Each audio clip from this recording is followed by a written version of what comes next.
Hi friends, எல்லோரும் எப்படி இருக்கீங்க? நம்ம ஆட்டுக்குட்டியெல்லாம் வாங்கி 52 நாள் ஆயிடுச்சுங்க. நம்ம ஜனவரி 1 வந்து குடற்புழு நீக்கம் வந்து மருந்து கொடுத்துருந்தோம். ஜனவரி 1 அப்படின்னா இன்றைக்கி பிப்ரவரி 14, 45 நாள் ஆயிடுச்சு. 45 நாள் ஆனதுக்கப்புறம் வந்து குடற்புழு நீக்கம் மருந்து கொடுக்கலாமா அப்படின்னு தெரியல. ஏன்னா குட்டிங்க இன்னும் தேரவே இல்லை அப்படிங்கிறதுனால வந்து குடற்புழு நீக்கம் கொடுத்தா நல்லாயிருக்கும் அப்படின்னு சொன்னாங்க. அதுலேயும் அந்த சின்ன குட்டிகள்லாம் வந்து இத்தனைக்கும் நல்லா மேய்ஞ்சிக்குது, அதனால் வெயிட்டே ஏறலை அப்படின்னு சொல்லும்போது சரி இன்னொரு டைம் குடற்புழு நீக்கம் கொடுத்து பாருங்க அப்படின்னாங்க.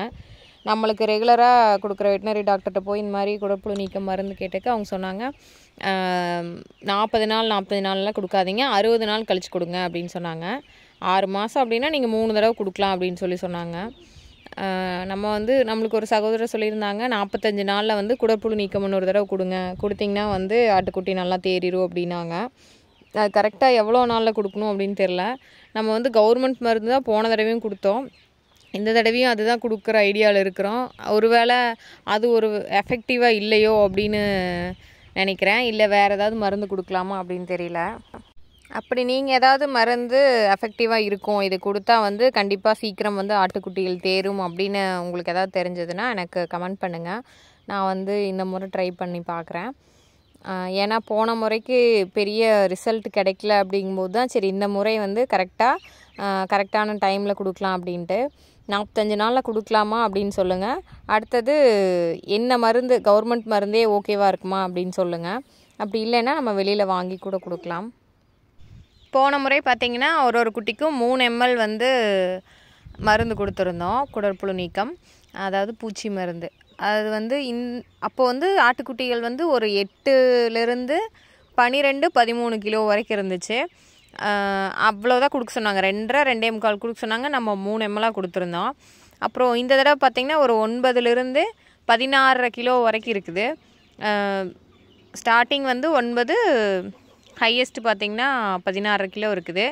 இந்த குட்டிகளுக்கு நம்ம எத்தனை ml கொடுக்கலாம் அப்படின்னும் சஜஷன் சொல்லுங்கள். முதல்லலாம் பார்த்திங்கன்னா அந்த குளிர் டைமில் ஒரு 9-9:30 மணிக்கு மேலே நீக்கி விட்டோம் அப்படின்னம்னா மேய்ச்சலுக்கு போயிட்டு ஒரு 1 மணி நேரம் 2 மணி நேரத்தில் வந்துடும். ஒரு மணி நேரம் திருப்பியும் ரெஸ்ட் எடுத்துகிட்டு அதுவாக கிளம்பிடும். நம்ம வந்து க்ளோஸ் பண்ணியெல்லாம் வைக்க மாட்டோம். இப்போ பார்த்திங்கன்னா ஓப்பன் பண்ணி தான் வச்சுருக்குறோம், பட்டியை நீக்கி தான் வச்சுருக்குறோம். இருந்தாலுமே பார்த்திங்கன்னா நானாக விரட்டி விட்டாலும் போகவே மாட்டேங்குது. நீ வெயில் அதிகமாக இருக்கிறது காரணத்தினாலையா அப்படின்னு என்னென்னு தெரியல. நானும் ரொம்ப நேரம் என்னை பார்த்தாலே தெரிச்சு ஓடும். எவ்வளோ நேரம் முடுக்கி பார்க்குறேன், மேயறக்கே போக மாட்டேங்குதுங்க. ஒரு 5-6 குட்டிங்க மட்டும்தான் மேயுது, மீதியெல்லாம் பார்த்திங்கன்னா அப்படியே தலையை குத்திகிட்டே நின்றுட்டே இருக்குது. நானும் மண்டை வெடிக்கிற வெயிலில் நின்று மேய போங்கன்னு முடுக்கி விடுறேன், போவனா அப்படிங்குதுங்க. நானும் ஆடும் தான் வெய்ய காயிரும் அப்படின்னா எங்களோட சேர்ந்து இதோ இவரும் வெய்ய காஞ்சிட்ருக்கிறாரு. இவனை போனாலும் போக மாட்டேங்கிறான், இவங்கள போன்னு சொன்னாலும் போக மாட்டேங்குது.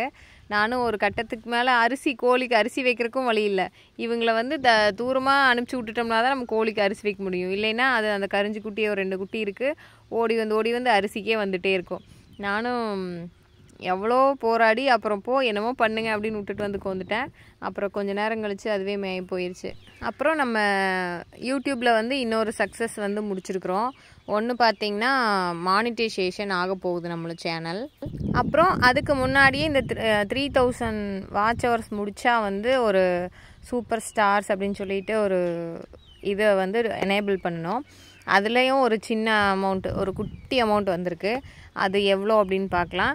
கூடிய விரைவில் இன்னொரு 1-2 நாளில் வந்து மானிட்டைசேஷன் ஆயிரும்னு நினைக்கிறேன். ஆயிடுச்சுன்னா கண்டிப்பாக உங்களோட ஷேர் பண்ணிக்கிறேன். அதுக்கப்புறம் இந்த வீடியோவோட எண்டில் பார்த்திங்கன்னா நம்மளோட ஊர் பொங்கல் அன்னைக்கு பார்த்திங்கன்னா பிள்ளையார் கோயிலுக்கு பூக்கூடை எடுத்துகிட்டு போகிறப்போ ஊர் பெரியவங்க வீட்டில் வச்சு கும்மி அடித்து பாட்டு பாடி மத்தளம் அடித்து அதுக்கப்புறமா நம்ம வந்து பூக்கூடை எடுத்துகிட்டு வந்து மேலதாளத்தோட பிள்ளையார் கோயிலுக்கு வந்து பிள்ளையாரை கொண்டு போய் தண்ணியில் விடுவோம்.